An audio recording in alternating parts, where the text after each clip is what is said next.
नमस्कार, खबर तो समझिए देख रहे हैं आप और मैं आपके साथ रंजना रावत। बुलेटिन में सबसे पहले बात कन्हैया के कांग्रेस में शामिल होने की। वामपंथ का चोला उतारकर कन्हैया ने कांग्रेस का दामन थाम लिया है, लेकिन सवाल यह है कि क्या कांग्रेस के पास ऐसे चेहरों की कमी हो गई है जो पार्टी को संकट से उबार सके? क्या महागठबंधन कन्हैया पचा लेगा? पूरी रिपोर्ट देखिए, फिर खबर तो समझिए।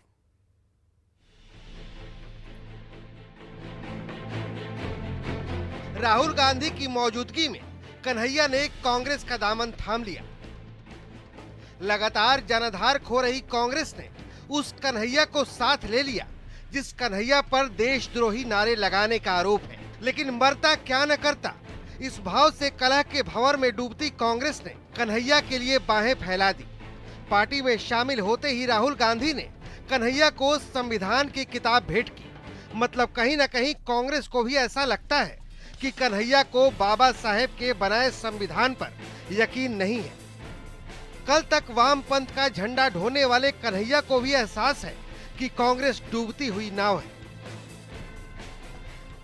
लोकतांत्रिक पार्टी में हम इसलिए शामिल होना चाहते हैं कि हमको लगता है, और सिर्फ हमको नहीं लगता है, इस देश के लाखों करोड़ों नौजवानों को ये लगने लगा है कि अगर कांग्रेस नहीं बचा तो देश नहीं बचेगा। हाथ का दामन थामने वाले, देश की सबसे बड़ी यूनिवर्सिटी में पढ़ने वाले कन्हैया के हाथ हिंदी में कितने तंग हैं, ये उस वक्त पता चला जब उन्होंने देश के बारे में अपने विचार रखने की कोशिश की।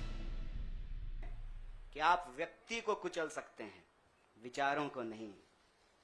आप बम और पिस्तौल से कभी इनकलाब नहीं ला सकते हैं। उस साहस की जरूरत है हमको। मुझे नहीं लगता है, मेरे बहुत सारे राजनीतिक दोस्तों को यह लगता है। मुझे लगता है कि यह देश 47 से पहले वाली स्थिति में चली गई है।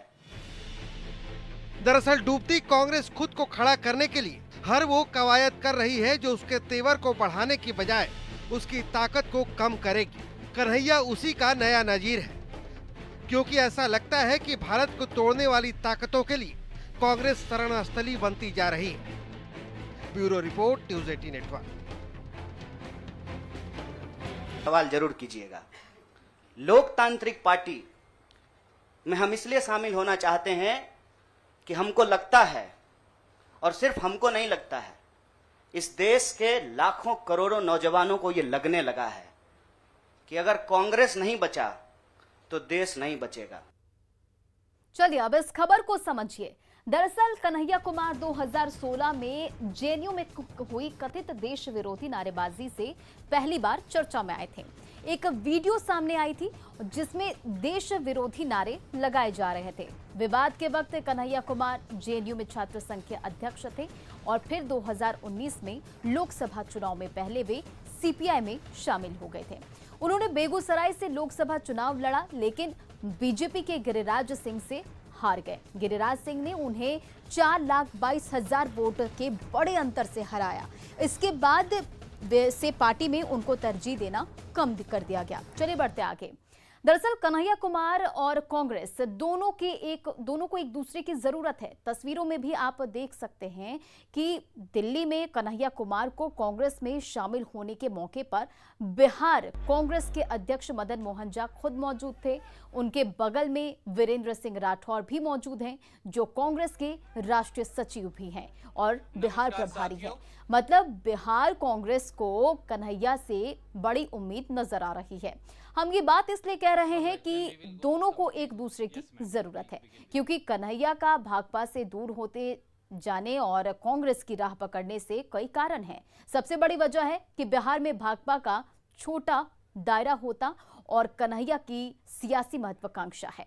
दूसरे दलों में उनकी ताकझाक साल भर पहले से चल रही थी।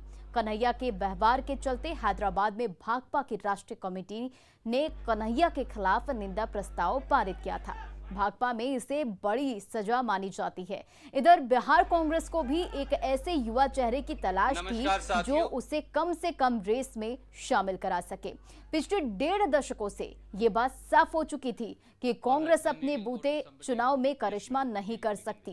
कांग्रेस को किसी न किसी सहारे की जरूरत होती है, लिहाजा कांग्रेस अब एन केन प्रकारेण खुद को खड़ा करने में जुगत है। चलिए अब खबर को समझिए कि आखिर कन्हैया को कांग्रेस में शामिल कराने के लिए बिहार कांग्रेस नेताओं का जोर क्यों दिखा। दरअसल बिहार में कांग्रेस पूरी तरह से कमजोर है। कांग्रेस को पिछले 5 विधानसभा चुनाव में कोई खास सफलता नहीं मिली है। फरवरी 2005 में विधानसभा चुनाव में कांग्रेस को 10 सीट मिली थी, जो अक्टूबर 2005 में घटकर 9 रह गई। 2010 में विधानसभा चुनाव में तो कांग्रेस को महज 4 सीटों से ही संतोष करना पड़ा था और 2015 में विधानसभा चुनाव में जब आरजेडी और जेडीयू के साथ कांग्रेस महागठबंधन का हिस्सा बनी तो पार्टी को 27 सीटों पर जीत मिली थी। 2020 के विधानसभा चुनाव में महागठबंधन में रहने के बाद भी कांग्रेस महज 19 सीटें ही जीत सकी। वहीं लोकसभा चुनाव 2019 में तो कांग्रेस को बिहार में 1 सीट मिली थी और कांग्रेस को अब कन्हैया में उम्मीद नजर आ रही है। लेफ्ट को दगा देकर कन्हैया कांग्रेस में शामिल हुए हैं और 2020 के चुनाव में ये तीनों पार्टियां एक साथ थी। आरजेडी ने कांग्रेस को लेकर सकारात्मक रुख नहीं दिखाया। पूरे विधानसभा चुनाव में के दौरान कन्हैया महागठबंधन के नेता के तौर पर नहीं देखे गए।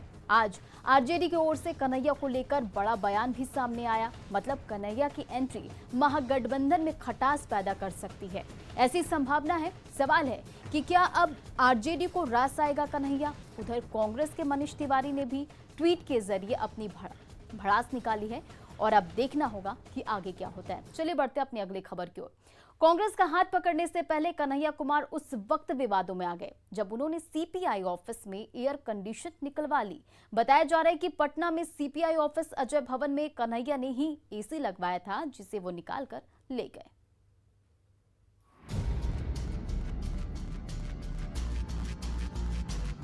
नाम बड़े और दर्शन छोटे, बड़ी बड़ी बात करने वाले कन्हैया कुमार के माथे पर बहुत छोटा काम करने का तोहमत लग गया है।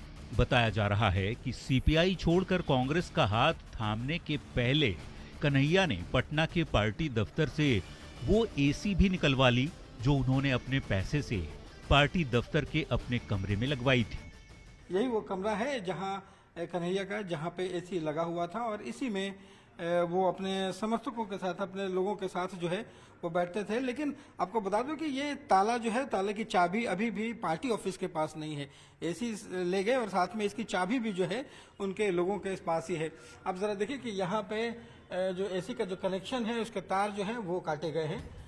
पार्टी दफ्तर से एसी निकलवाने पर सीपीआई का कोई नेता खुलकर तो कुछ नहीं बोल रहा। हाँ, कन्हैया के कांग्रेस ज्वाइन करने पर जरूर बहुत कुछ बोल रहे हैं। कन्हैया राजनीतिक रूप से एक वक्तव्य देने में वक्तृत्व क्षमता उन्होंने काफ़ी अर्जित की और उससे उनको देश भर में और अंतर्राष्ट्रीय स्तर पर भी अपना ये प्रतिष्ठा हासिल हुई। ये ठीक है, लेकिन इतने के बावजूद कोई ज़रूरी नहीं है कि वो सांगठनिक सूझबूझ भी उनके अंदर हो। कन्हैया कुमार और विवाद का पुराना नाता है। वैसे कन्हैया के कांग्रेस ज्वाइन करने से कांग्रेसी तो खुश है। कन्हैया का कांग्रेस परिवार में मैं स्वागत करता हूं। कन्हैया एक प्रतिभाशाली युवा नेता हैं।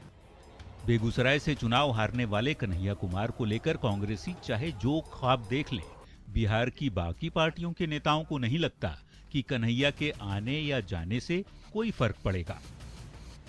कौन कन्हैया कुमार? मैं कन्हैया कुमार को नहीं जानता हूँ। कौन कन्हैया कुमार है, कहाँ जा रहे हैं, नहीं जा रहे हैं, हम इस पे बारे में जानकारी हमको नहीं। किस कन्हैया कुमार की चर्चा आप कर? पॉलिटिकल टूरिस्ट है तो स्वाभाविक है कि ये उनका अंदरूनी मामला है और साथ ही साथ यह विपक्ष के नेता तेजस्वी यादव हमारे सामने खड़े हैं।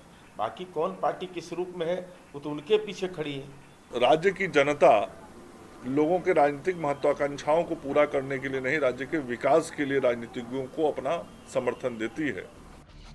कन्हैया कुमार के कांग्रेस में जाने से पार्टी की जमीन मजबूत हो ना हो, कांग्रेस ज्वाइन करने के पहले सामने आए इस ताजा विवाद ने किरकिरी जरूर करा दी है। न्यूज 18 के लिए पटना से रवि एस नारायण, अमित कुमार, आनंद अमृतराज और शैलेंद्र की रिपोर्ट।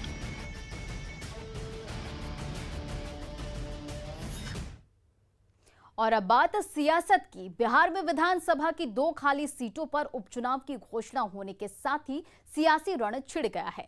चुनाव से पहले हमारी या आपकी सीट के नाम संग्राम जारी है। बिहार विधानसभा की 2 सीटों के लिए उपचुनाव की घोषणा हो गई है। भारत निर्वाचन आयोग ने उपचुनाव की तिथि की घोषणा कर दी है। बिहार विधानसभा की कुशेश्वर स्थान और तारापुर सीट पर 30 अक्टूबर को वोटिंग होगी। इन दोनों सीटों के लिए 1 अक्टूबर को नोटिफिकेशन जारी किया जाएगा। 8 अक्टूबर तक उम्मीदवार अपना नामांकन पत्र दाखिल कर सकेंगे। 11 अक्टूबर को स्क्रूटनी होगी, जबकि 16 अक्टूबर तक कैंडिडेट्स अपना नाम वापस ले सकेंगे। 30 अक्टूबर को मतदान के बाद 2 नवंबर को नतीजे घोषित होंगे। मुंगेर के तारापुर विधानसभा सीट से जेडीयू के विधायक रहे मेवालाल चौधरी का इसी साल निधन हो गया था, जिसके बाद अब यहां उपचुनाव होने वाले हैं। इससे पहले भी ये सीट जेडीयू के कब्जे में ही थी, जबकि दरभंगा के कुशेश्वर स्थान सीट के जेडीयू विधायक शशिभूषण हजारे की मौत के बाद ये सीट खाली हो गई थी।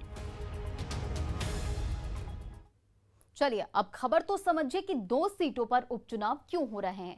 दरअसल संविधान के मुताबिक हर 5 साल पर चुनाव होते हैं, लेकिन उससे पहले भी कुछ परिस्थितियों में चुनाव हो सकते हैं। और क्या परिस्थिति है, चलिए हम आपको बताते हैं। जब कोई जनप्रतिनिधि का कार्यकाल पूरा होने से पहले अपने पद से इस्तीफा दे दे तो चुनाव हो सकता है। वहीं जब किसी जनप्रतिनिधि को चुनाव के अयोग्य घोषित कर दिया जाए तब भी चुनाव हो सकते हैं। जब किसी जनप्रतिनिधि की कार्यकाल पूर्ण होने से पहले ही मृत्यु हो जाए तो उपचुनाव कराया जाता है। जेडीयू के तारापुर से विधायक रहे मेवालाल चौधरी को 2020 में सरकार के गठन के बाद शिक्षा मंत्री का पदभार दिया गया था, लेकिन उनके पुराने भ्रष्टाचार के मामलों के कारण एक ही दिन में उनसे इस्तीफा ले लिया गया। बाद में कोरोना की दूसरी लहर में इन्हें कोरोना हो गया और 19 अप्रैल 2021 को मेवालाल का निधन हो गया। वहीं जेडीयू के कुशेश्वर स्थान से विधायक शशिभूषण हजारे का निधन 1 जुलाई को हो गया था। जेडीयू के दोनों विधायकों के निधन के बाद ये जो दोनों सीटें थी वो खाली हो गई थी। चलिए बढ़ते अपनी अगली खबर की ओर। और अब बात कोरोना को लेकर सतर्कता की। कोरोना को लेकर केंद्र गृह मंत्रालय ने सभी राज्यों को पत्र लिखा है और त्योहारों के दौरान कोविड प्रोटोकॉल का सख्ती से पालन कराने का निर्देश भी दिया है। गृह मंत्रालय का कहना है कि देश में कोरोना के केस भले ही कम आ रहे हैं, लेकिन कोरोना अब भी चुनौती बनी हुई है। इस महामारी से बचने के लिए सजग रहना बेहद जरूरी है और गृह मंत्रालय ने आगाह किया है कि त्योहारों, धार्मिक कार्यक्रमों और दूसरे आयोजनों में भीड़ जुटाने से कोरोना संक्रमण की दर बढ़ सकती है, इसलिए सभी को सतर्क रहने की जरूरत है।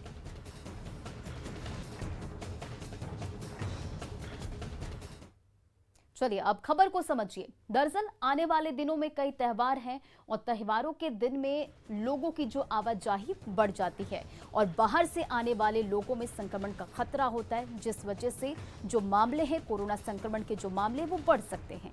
केरल समेत कुछ राज्यों में अभी भी संक्रमण ज्यादा है, लिहाजा त्योहारी सीजन में सावधान रहने की बेहद जरूरत है। कई बार देखा गया है कि त्योहारों के मौके पर कोरोना के जो मामले हैं वो बढ़ जाते हैं। बिहार सरकार ने त्योहारों को देखते हुए पहले से ही एहतियात बरतने का निर्देश जारी किया है। सरकार ने फैसला लिया है कि बिहार आने वाले यात्रियों को 72 घंटे पहले RT-PCR रिपोर्ट लानी होगी। मुख्यमंत्री ने आने वाले लोगों पर नजर रखने का भी निर्देश दिया है। त्योहारों के दौरान जुलूस, भीड़ और को कंट्रोल करने को भी कहा गया है। और बिहार में पिछले कई दिनों से ना के बराबर केस आ रहे हैं, लेकिन अब भी एहतियात जरूरी है, नहीं तो जो संक्रमण है कोरोना का वो बढ़ सकता है। चलिए बढ़ते अपनी अगली खबर की ओर। बिहार में एक बार फिर मेगा वैक्सीनेशन अभियान चलाया जाएगा। 2 अक्टूबर को गांधी जयंती के मौके पर मेगा वैक्सीनेशन होगा, जिसमें 17 सितंबर को मेगा वैक्सीनेशन के दौरान बने रिकॉर्ड को तोड़ने की तैयारी है। प्रधानमंत्री नरेंद्र मोदी के जन्मदिन पर बिहार में एक दिन में 30 लाख से ज्यादा लोगों को टीका लगाया गया था और अब इस आंकड़े से आगे निकलने का लक्ष्य है। मेगा वैक्सीनेशन अभियान को लेकर स्वास्थ्य मंत्री मंगल पांडे की अध्यक्षता में हाई लेवल मीटिंग हुई। विभाग ने अलग अलग जिलों के लिए लक्ष्य तय किया है और इसकी तैयारी भी शुरू हो गई है। महाअभियान के जरिए ज्यादा से ज्यादा लोगों को वैक्सीन देने के साथ पहले डोज लगवा चुके लोगों को दूसरा डोज लगाने पर भी जोर दिया जाएगा। लातेहार में जेजेएमपी नक्सलियों के साथ मुठभेड़ में सुरक्षा बलों ने एक नक्सली को मार गिराया, लेकिन मुठभेड़ में झारखंड जगुआर के डिप्टी कमांडेंट राजेश कुमार की भी शहीद हो गए।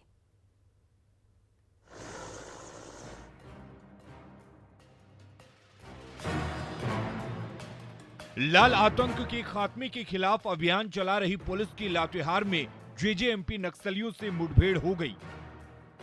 इस दौरान सुरक्षा बलों ने एक नक्सली को मार गिराया, लेकिन मुठभेड़ में झारखंड जागुआर के डिप्टी कमांडेंट राजेश कुमार घायल हो गए, जिन्हें एयरलिफ्ट कर रांची लाया गया, लेकिन मेडिका में इलाज के दौरान डिप्टी कमांडेंट राजेश कुमार शहीद हो गए। नवागढ़ में पुलिस और नक्सलियों के बीच मुठभेड़, एक नक्सली ढेर, AK-47 समेत कई हथियार बरामद। मुठभेड़ में झारखंड जागुआर के डिप्टी कमांडेंट शहीद। लातेहार में नवागढ़ के सलैया इलाके में नक्सलियों के छिपे होने की सूचना पर झारखंड जागुआर के जवान सर्च अभियान चला रहे थे।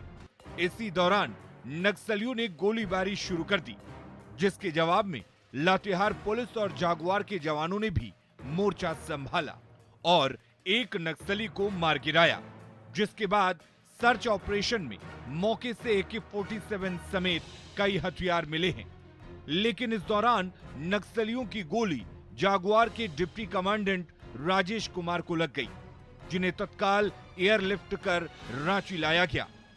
2 दिन पहले ही नक्सल मुद्दे पर केंद्रीय गृह मंत्री अमित शाह ने हाई लेवल मीटिंग की थी और नक्सलियों के खात्मे के निर्देश दिए थे, जिसके बाद लाल आतंक के खिलाफ सुरक्षा बलों ने अभियान तेज कर दिया है। न्यूज़ 18 के लिए ओम प्रकाश की रिपोर्ट। इधर देवघर एयरपोर्ट के अप्रोच सड़क का उद्घाटन किया गया। सड़क का नाम नरेंद्र मोदी पथ रखा गया है। खास बात यह है कि इस सड़क का निर्माण ग्रामीणों के चंदे से किया गया है।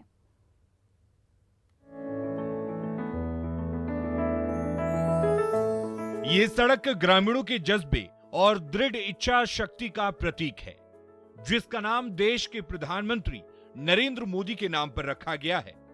देवघर एयरपोर्ट अप्रोच सड़क का झारखंड बीजेपी के अध्यक्ष दीपक प्रकाश, पूर्व सीएम बाबूलाल मरांडी, गोड्डा सांसद निशिकांत दुबे और सारठ विधायक रणधीर सिंह ने उद्घाटन किया।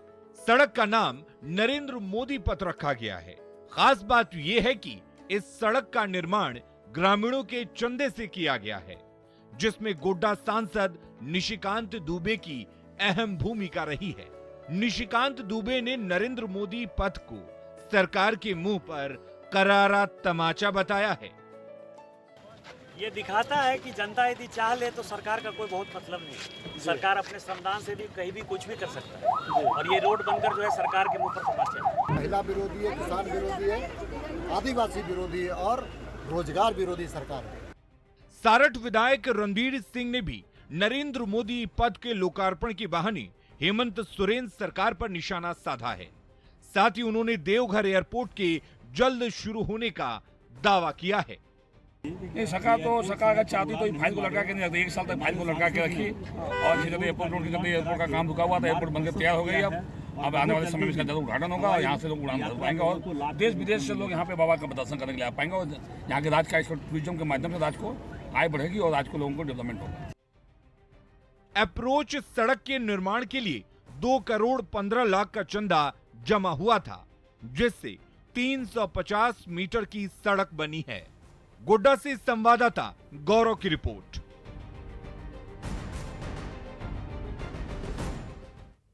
इधर पूर्णिया के विद्या विहार स्कूल में IAS टॉपर के स्वागत में ढोल नगाड़े बजे, हर तरफ से फूलों की बरसात हुई। हर किसी ने अव्वल बेटे को तरक्की का ढेर सारा आशीर्वाद दिया।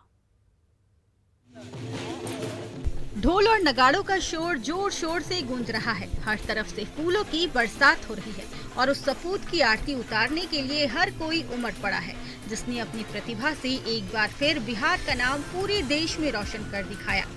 पूर्णिया के विद्या विहार स्कूल से पढ़े लिखे यूपीएससी टॉपर शुभम कुमार जब इतिहास रचकर अपने बचपन के स्कूल पहुंचे तो हर किसी ने उन्हें गले से लगा लिया, भरपूर दुलार किया और उनके उज्जवल भविष्य की कामना की। तो इस अभिनंदन से अभिभूत आईएएस शुभम कुमार ने भी अपने गुरुजनों को तहे दिल से धन्यवाद दिया।